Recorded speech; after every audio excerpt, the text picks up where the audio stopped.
السلام نے قرآن میں وقال نبیہم ان اللہ قد بعث لکم طالوت ملکا، اللہ نے تمہارے اوپر طالوت کو بادشاہ مقرر کیا، دیانتدار بھی ہے، امانتدار بھی ہے، قیادت بھی رکھتا ہے، قوت بھی رکھتا ہے، بہادری بھی رکھتا ہے، لڑنے بڑنے کا بھی ماہر ہے۔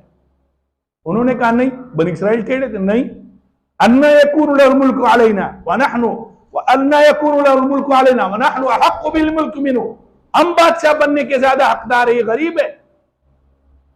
اور یہ کہا کہ اس کے پاس تو مال نہیں ہے، وَلَمْ يَكُنْ لَهُ، قرآن بہت مختصر ہے، لیکن جب جملے قرآن کہتا ہے تو وہ مطلب یہ کہ ان کے مزاج میں تکبر اور بڑائی تھی۔ وَلَمْ يَكُنْ لَهُ سِعَةً مِنَ الْمَالِ، اس کے پاس تو مال نہیں ہے۔ شموئیل علیہ السلام نے فرمایا یہ تمہارا بادشاہ، اس کے ساتھ مل کر تم نے لڑنا ہے۔ انہوں نے کہا نہیں، ہم نہیں مانیں گے، چونکہ تابوت سکینہ بھی اس جنگ میں گم ہو گیا۔ تابوت سکینہ کیا ہے؟ تابوت ایک صندوق ہے جو اللہ نے حضرت آدم علیہ السلام کو عطا فرمایا تھا۔ اسی تابوت میں حضرت آدم علیہ السلام کا عصا، نوح علیہ السلام کے کچھ باقیات، ابراہیم علیہ السلام کا عصا اور پگڑیاں، اور اس کے بعد موسیٰ علیہ السلام کا عصا اور پگڑیاں، اور تورات کے چند نسخے جو اللہ نے عطا فرمائے تھے موسیٰ علیہ السلام کو۔ اور اسی تابوت میں اسی صندوق میں ہارون علیہ السلام کا عمامہ شریف اور بھی اسی طرح کی چیزیں اس میں موجود تھی۔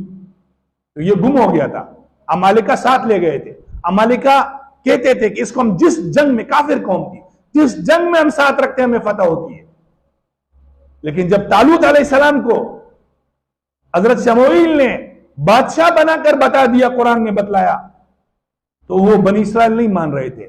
تو شموئیل علیہ السلام نے فرمایا چلو مانو گے اگر اللہ کی طرف سے تمہارا تابوت تمہیں دوبارہ مل جائے، تابوت سکینہ قرآن میں؟ بولا ہاں بالکل مانیں گے۔ تو عمالقہ کے پاس جب یہ تابوت تھا، جس جگہ رکھتے تھے وہاں وبا پھیل جاتی تھی، جس گاؤں میں لے جاتے تھے، جس علاقے میں لے جاتے تھے وبا پھیل جاتی تھی، لوگ مر جاتے تھے۔ تو عمالقہ قوم نے کہا کہ یہ اس کی وجہ سے ہم پر عذاب ہے۔ ایک بیل گاڑی منگوائی، اس کے اندر صندوق رکھ کر کے اور اس کو بیچ دیا، بنی اسرائیل کے علاقے کی طرف، بیت المقدس کی طرف اس کا منہ کیا۔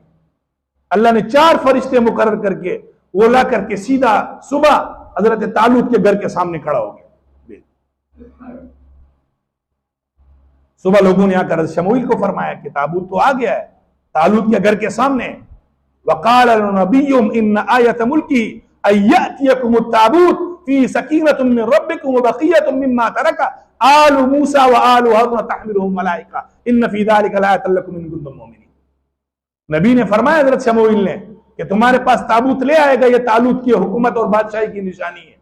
جب وہ لے آئے گا اس میں سکینہ بھی اللہ کی طرف سے اور برکت بھی ہے، اور آل ہارون اور آل موسیٰ کے خاندان کی تبرکات اس میں ہے۔ جب وہ لے آئے انہوں نے کہا ٹھیک ہے، لیکن حضرت شموئیل کو پتا تھا، حضرت طالوت کا پتہ اب یہ بھی لڑنے والے نہیں ہیں، اب بھی یہ نہیں لڑیں گے۔ تو آگے جب قوم عمالقہ کے ساتھ لڑنے کے لیے گئے، راستے میں ایک نہر تھی، حضرت طالوت نے فرمایا ان کا میں امتحان کرو، ایسا نہ ہو۔ 80,000 تھے، 80,000 حضرت طالوت کے ساتھ، اور اس کے مقابلے میں جو جالوت کی قوم تھی، قوم عمالقہ، ان کے کئی لاکھ اس کی افواج تھی۔ تو حضرت طالوت نے فرمایا تم میرے ساتھ وہ چلو گے جو اس نہر میں سے صرف ایک چلو بن کر پانی پیے، جو پیٹ بھر کر پیے گا وہ میرے ساتھ نہیں جا سکے گا، جو صبر نہیں کر سکے گا وہ نہیں جا سکے گا۔ گرمی کا موسم تھا، تو ان 80,000 میں سے صرف 313 نے وہ پانی نہیں پیا، باقی سب نے پانی پیٹ بھر کر کے پیا۔ جب تھوڑے گئے پھر پیاس لگی، پھر اس کے اوپر لیٹ گئے، پھر انہوں نے ان کو پی لیا پانی کو، پھر 3-4 مرتبہ پیا۔ طالوت نے فرمایا آپ میرے ساتھ نہیں جا سکتے ہو، وہ سب رہ گئے، صرف 313۔ بخاری شریف میں ہے، رسول اللہ صلی اللہ علیہ وسلم کا ارشاد گرامی ہے، آپ نے فرمایا کہ میرے بدر کے صحابہ جو 313 ہیں، جو کفر کے مقابلے میں ڈٹ گئے، اللہ نے ان کو فتح نصیب فرمائی۔ اسی طرح حضرت طالوت کی جو جماعت تھی اور صحابہ تھے اس حضرت شموئیل کے، وہ بھی 313 تھے، اللہ نے ان کو ان کے اوپر فتح نصیب فرمائی۔ مقابلے میں گئے، لڑ پڑے، لیکن جب جالوت نے دیکھا کہ طالوت اور یہ مسلمان 313 ہے، تو بولا ان کو قتل نہیں کرنا، ان کو گرفتار کرنا ہے، جالوت نے کہا، اور ان کو گرفتار کر کے ان کو ختم کرنا ہے، ان کو عبرت کا نشان بنانا ہے، جیسے نیتنیاہو نے کہا، اسرائیل نے کہا، امریکہ نے کہا، فرانس نے کہا، جرمنی نے کہا، برطانیہ نے کہا یہ فلسطینیوں کو ہم نام و نشان مٹائیں گے، ہم ان کو یہاں سے نیست و نابود کریں گے۔ اللہ نے فرمایا وَمَكَرُوا وَمَكَرَ اللَّهُ، ایک تدبیر ان کی تھی، ایک تدبیر میرے رب کی تھی۔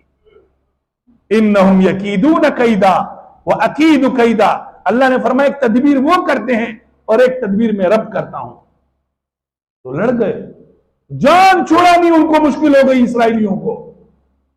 پورے جتنے کفریہ ملک ہیں، امریکہ، برطانیہ، فرانس، جرمنی، 8 لاکھ لوگ نکل پڑے ان حکمرانوں کے خلاف کہ تم ظالم ہو، جابر ہو تم۔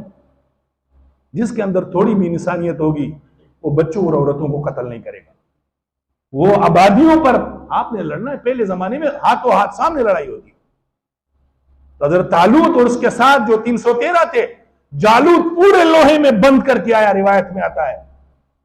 اس نے کہا تم سب کو میں گرفتار کروں گا، نشان عبرت بناؤں گا۔ سورۃ بقرہ آخری یہ رکوع ہے اس میں، دوسرے سپارے کا، تو اس میں حضرت طالوت نے فرمایا لڑیں گے ہم تمہارے ساتھ۔ اسی لشکر میں حضرت طالوت کے حضرت داؤد بھی تھے، اس ٹائم نبی نہیں تھے، چھوٹے تھے، بچے تھے ابھی۔ 6 بھائی اور تھے ان کے والد بھی شریک تھے حضرت طالوت کے ساتھ۔ تو داؤد علیہ السلام نے، ابھی نبی نہیں ہے، بچے ہیں، 5 بھائی اور ساتھ ہیں، یہ 6 بھائی اس جنگ میں شریک ہے۔ اس نے پتھر اٹھایا اور اس کو مارا، اللہ کا حکم تھا، اسی پتھر سے اللہ نے اس کی موت لکھی۔ جالوت جب مر گیا، مردار ہو گیا، سارے ان کی افواج جو ہے وہ بھاگ گئی۔ تو قرآن نے فرمایا فَهَزَمُوهُمْ بِإِذْنِ اللَّهِ، اللہ نے فرمایا فَهَزَمُوهُمْ بِإِذْنِ اللَّهِ، 313 کہاں اور 1 لاکھ 1.5 لاکھ 2 لاکھ فوج کہاں۔ یہ کیا ہے؟ قرآن نے اپنے مقام پر فرمایا کئی جگہ پر، کم من فئة قلیلة غلبت فئة کثیرة بإذن اللہ۔ اللہ فرماتے ہیں میں کبھی چھوٹی چھوٹی جماعتوں کو بڑی بڑی جماعتوں پر غالب کرتا ہوں۔ 313